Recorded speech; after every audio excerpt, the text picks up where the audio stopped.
ሰላም አለይኩም ወራህመቱላሂ ወበረካቱ። ውድና የተወደዳችሁ አያት ወንድሞቼ እንደምን አላችሁልኝ? እኔ አልሐምዱሊላህ በጣም ሰላም ነኝ። በያላችሁበት ሰላማችሁ ብዝት ይበል ማለት ነው። እንግዲህ የማታውቁኝ ካላችሁ ሰይድ ወርቁ እባላለሁ። ቻናሌን ከወደዳችሁት ላይክ፣ ሰብስክራይብ፣ ሸር ማድረጋችሁን እንዳትረሱ። የዛሬው ትምህርት ላይ የት ያለ ነው ማለት ነው። በሳይንሳዊ ጥናት ሰፊ ዳሌ የሚለውን እናያለን ማለት ነው። ምንድን ነው ዳሌ ማለት? ሁላችሁም ተከታተሉ እስከ መጨረሻው ጥቅሙን ታገኛላችሁ ማለት ነው። የሴት ዳሌ ወይም ዳሌ የተፈጥሯዊ በሆነ በርካታ ምክንያቶች ትኩረት የሚስብ ሲሆን ጥቅሙ ከባዮሎጂያዊ ከጤና እንቅስቃሴ አንጻር ሊታይ ይችላል ማለት ነው። ዋና ዋና ጥቅሞቹ የሚከተሉት ናቸው። አንደኛ ለመራባትና ለወሊድ በዝግመተ ለውጥ እይታ ሰፊ ዳሌ ለሴቶች በወሊድ ወቅት ከፍተኛ ጥቅም አለው። የዳሌ አጥንት መስፋት ሕፃኑ በማህፀን በኩል በቀላሉ እንዳልፍ ይረዳል። ይህ ደግሞ በወሊድ ወቅት የሚመጣን አደጋ ይቀንሳል ይላል። ሁለተኛው የጤና ተቋም ነው። የጤና ጠቋሚ የሚለውን ያለን በዳሌ አካባቢ የሚከማች ፋት ስብ ማለት ነው ከሆድ አካባቢ ስብ ይልቅ ለጤና ጠቃሚ እንደሆነ ጥናቶች ያመለክታሉ ማለት ነው። የልብ ጤና በዳሌ እና በጭን አካባቢ ያለው ስብ የልብ በሽታና የስኳር የመከላከል ባህሪ ያላቸው ሆርሞኖች ለማመንጨት ይረዳል ማለት ነው። ሜታቦሊዝም ይህ ስብ መርዛማ የሆኑ ፋቲ አሲዶችን በማሰር ወደ ደም ውስጥ እንዳይገቡ የመከላከል አቅም አለው ይለናል። ሶስተኛው ጋር ስነድ ለእንቅስቃሴ ለሰውነት ሚዛን ዳሌ የሰውነት የስብ ማዕከል የሚገኝበት ቦታ ነው ይላል። ሚዛን መጠበቅ ጠንካራ የዳሌ ጡንቻዎች ሰውነታችሁ ማለት ነው ቀጥ ብሎ እንዲቆም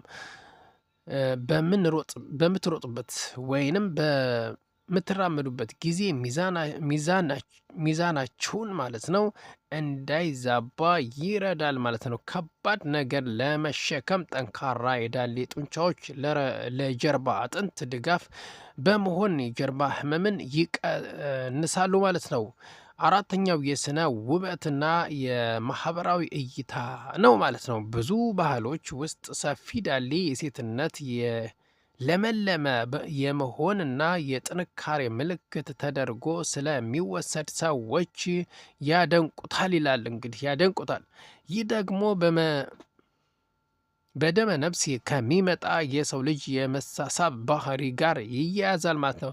በአጠቃላይ ዳሌ የሰውነት ቅርጽ ውበት ብቻ ሳይሆን ለጤና እና ለተፈጥሯዊ ቀጣይነት ትልቅ ሚና ያለው የሰውነት ክፍል ነው። ተጨማሪ ዝርዝር እንግዲህ መረጃዎች ካሉ በሚቀጥለው እናቀርበዋለን ማለት ነው። እሺ ይሄን በተመለከተ ማለት ነው።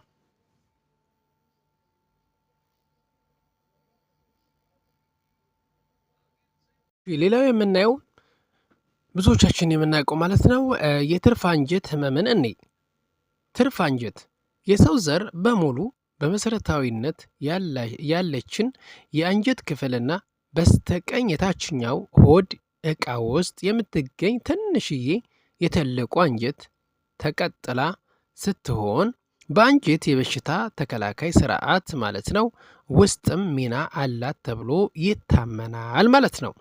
ትርፍ አንጀት በመደበኛነት ወደ 9 ሴንቲሜትር የተጠጋ እርዝመት ያላት ሲሆን በአንዳንድ ላይ ደግሞ እስከ 30 ሴንቲሜትር ልትረዝም እንደምትችል ጥናቶች ይጠቁማሉ። አቀማመጧም ከትልቅ አንጀት አንጻር በስተጀርባ ከፊት ለፊት ወደ ዳሌ ተንጠልጥላ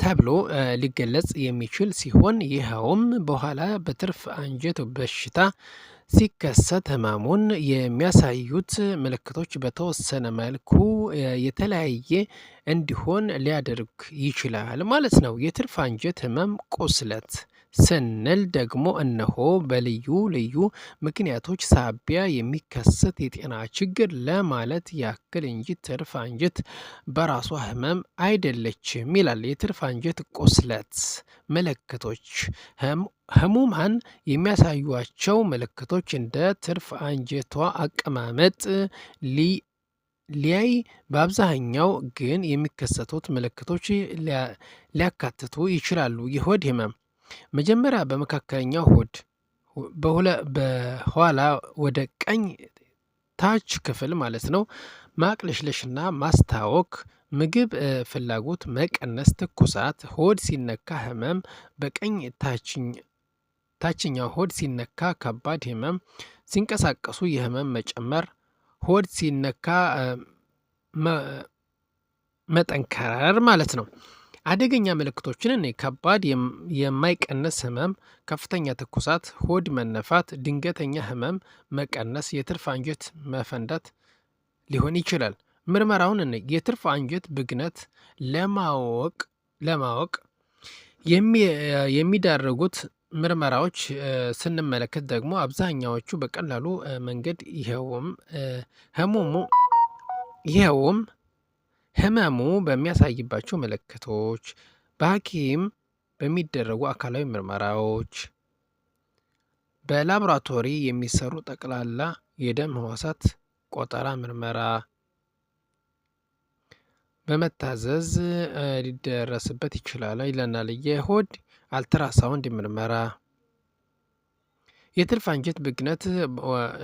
አንጀት ብግነት ዋነኛው ህክምና የቆሰለችውን ትርፍ አንጀት በቀዶ ህክምና ማስወገድ ሲሆን ውስብስብነቶች ሲከሰቱ እስከ ሳምንት የሚዘልቅ የጸረ ባክቴሪያዎች መድኃኒት ኢንፌክሽን ስርጭት ለመቆጣጠር ማለት ነው የሚታዘዝበት ሁነት አለ ይለናል።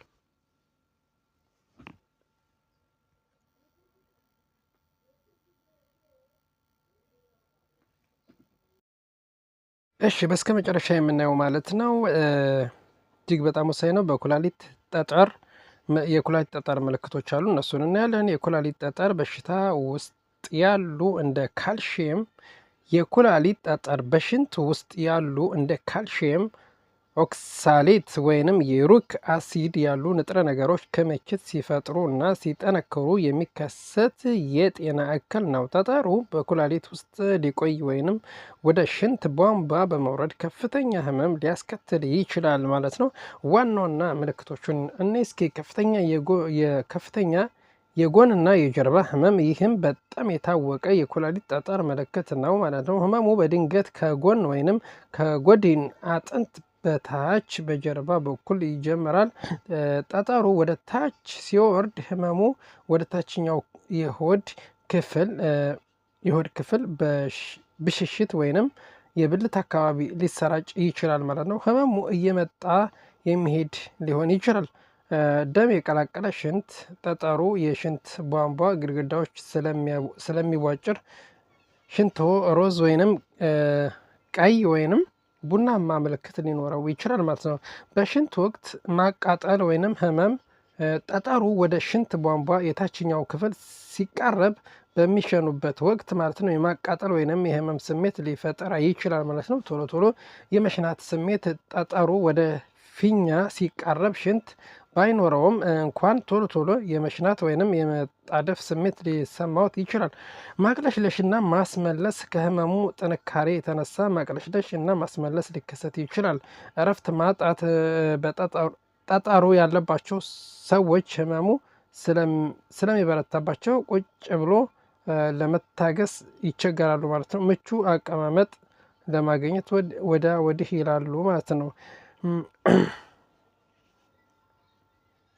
ደመናማ ወይንም መጥፎ ሽታ ያለው ሽንት፣ ይህ በተለይ ከኢንፌክሽን ጋር ተያይዞ ሊከሰት የሚችል ምልክት ነው ማለት ነው።